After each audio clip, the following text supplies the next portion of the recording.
Hey everyone. So in this video, I'm going to show you how I use an opening called the King's Indian Attack to absolutely blow a 1950 over the board player completely just off the board. Like it isn't even close. And guess what? You can do this in your own games pretty easily too. Just follow how the opening works. So we're going to start with e4, and then he goes e6. Now, generally, I know that he was a bit more solid of a player, so it was surprising to see a French. The French invites you to take the center, where there is a variety of very interesting options. But instead, I play this move d3. This is the move, I'd recommend against the French. Maybe I'll make a video on it sometime. But pretty much, after they go d5, we go knight d2. And knight d2, what it does is it prevents a queen trade from being able to happen if the board opens up. Nice and simple. And this knight's going to go on a bit of a journey. He's going to end up on this square. Don't ask me how. You'll see. So knight f6, knight f3, and c5. This is pretty typical, and the engine, anyone who at least is higher level is going to know the engine recommends that the only way for black to be better is to throw these pawns as far as possible. So pretty much our plan is to attack on the king side, and black's plan is to attack on the queen side. So all you got to do is follow a few simple rules in this opening, and you'll be fine. Now those three rules generally are: 1, try to avoid pushing pawns on the queen side. You don't want targets. Number 2, close the center at the right moment and only against some responses. And 3, when you're attacking, they lose if they defend at any point. So you know that you're doing good if they start defending. That's what's so fun about this. So g3, now the point is to develop our bishop this way. Knight c6, bishop g2. This scheme of development may seem kind of odd, but it does make a lot of sense. There's a lot of harmony, and that's because we aren't really trying to play across the board. No, instead, all of our play is going to be attacking the king. So this whole setup is extremely aggressive, extremely aggressive. And if at any point they do take, generally this is still going to be good for us. You probably will not be able to go for the same attack. Like that is usually if they let us close the center in this specific way. But taking is reasonable, and then let's say a main move like bishop e7, and now after castles, generally you can play it about the same. You'll just go here, here, here, develop, and you have a nice game. Now that bishop is going to be kind of useful. So, but taking is kind of rare.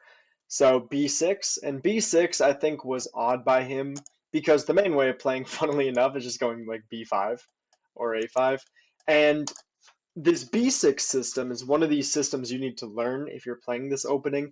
And generally, the whole point of it is that it actually does stop our attack if played correctly. I'll explain. So after castles, bishop b7, just developing, and c3, you want to include this move c3 in this system. Generally, you don't want to waste time. Otherwise, just go for h4. Play this, but usually I think it's a really good idea to go c3 just because if they're playing this the right way, then they'll go queen c7 and long castle, and it's nice to be able to have a control over these squares. Now, you know how I said don't push pawns on the queen side is one of the rules? Well, that's true if they're playing b5, a5. Right now, c3 is completely fine. So he goes bishop e7, just developing. It's obviously going to be bad if he goes bishop d6 because that will then put him in the way of our pawns. So now queen e2. Queen e2, pretty much the intent is, this is the same development you're going to do no matter what. These moves of castles, queen e2, d3, e4, all of this position, this setup, you'll see in almost every game against the French if you choose to learn this opening.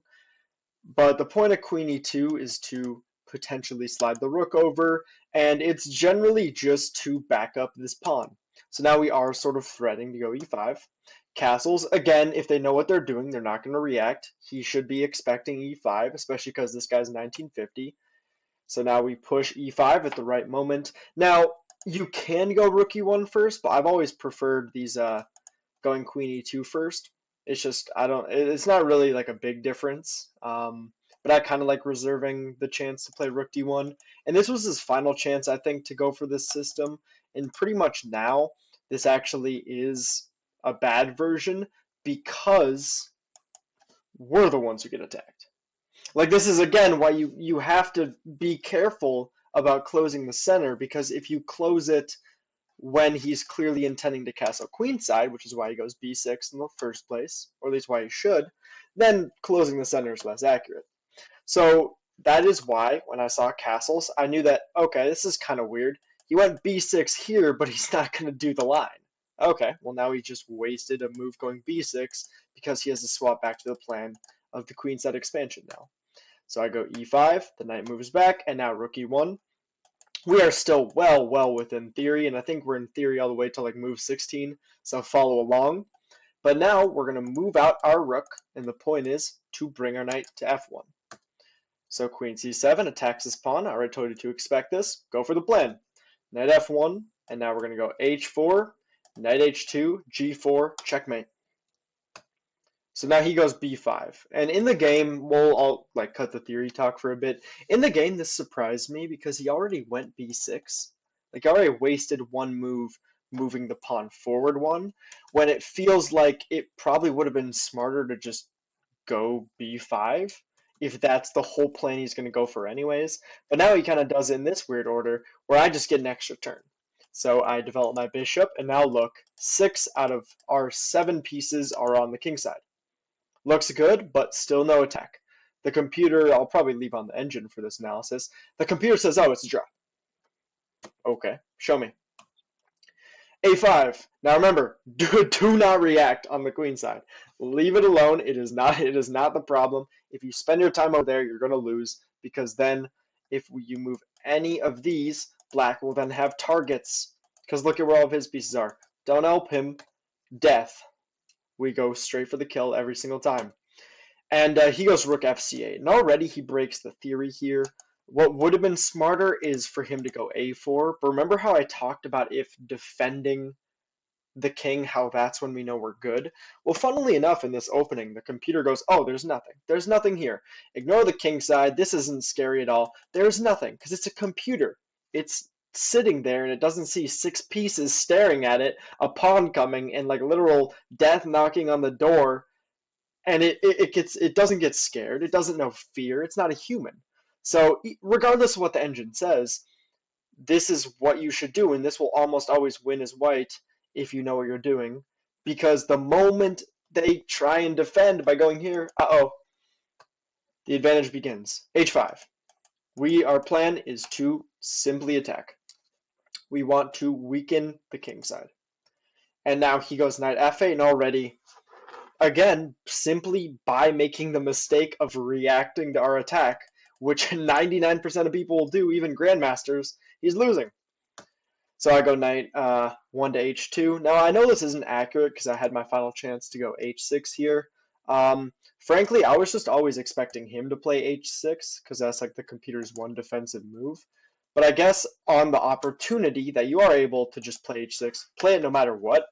If they go here, he's losing because now this square is super weak, like what happens in the game. And I suppose that he can go here, take. But even now, you still have really good chances for an attack, I believe. So I don't know why I didn't go for this, but I just go for the usual plan, develop my knight, and then here I reacted poorly. Again, the computer says, oh, you're good. You have a plus 1.2 advantage if you go here, but I am playing what makes sense to me, which is I know I said don't move pawns on the queen side, and this is probably a good example of why not to, but I figured, okay, I kind of want him to clarify, and just so that way I can stop his plans for now, because it feels like he's advanced the pawns in a weird way as to where these pawns can't do anything. So takes, and now he goes rook d8, kind of feels like he's shuffling, puts a piece on the open file. And so I play h6 now. I finally convinced myself, okay, he's not playing h6. Let's do this. And then he goes g6, and already plus 1.3. And what has black done wrong? Exactly. So I go knight g4. I'm looking to head over here, and now you see the whole point. Everything in the opening prepares us for this. This pawn firmly guarded, controls the squares. This pawn completely clamping, and now there's a checkmate square if we can somehow get our queen here and here.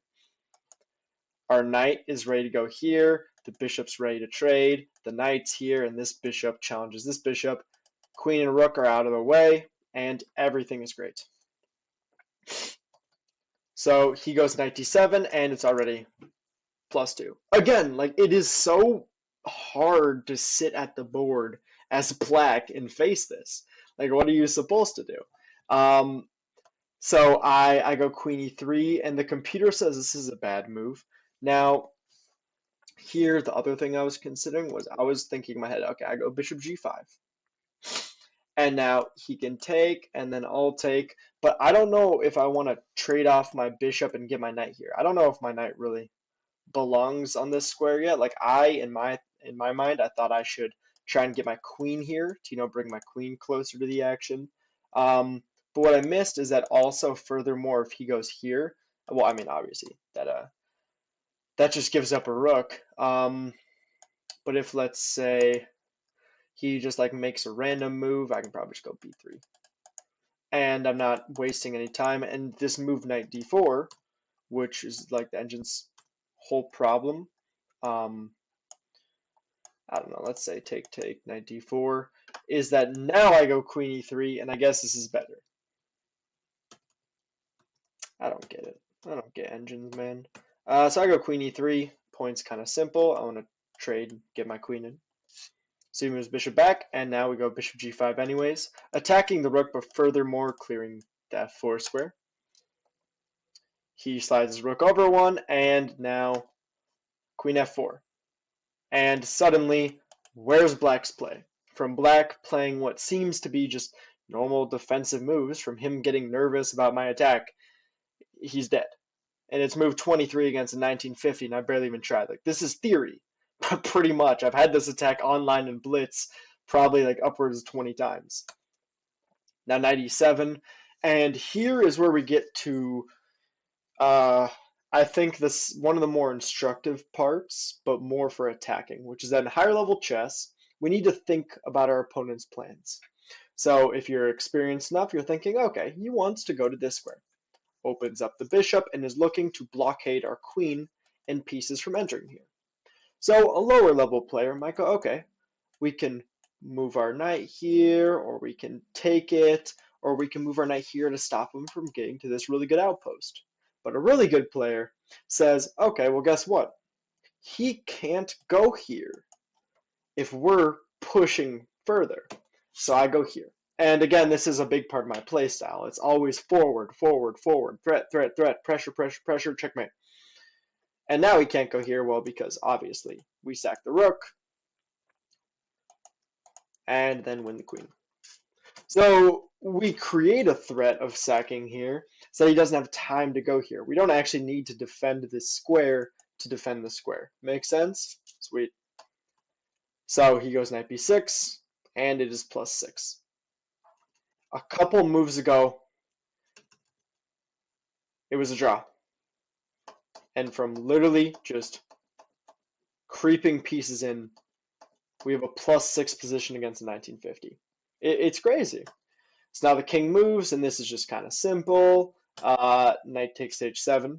We give up the knight, and we are now threatening to take this pawn. After, king takes here, it's checkmate no matter where he goes. And the big threat is, I don't know, let's say a random move. He'd never play this, is to go here, here, and then checkmate. So that's the threat.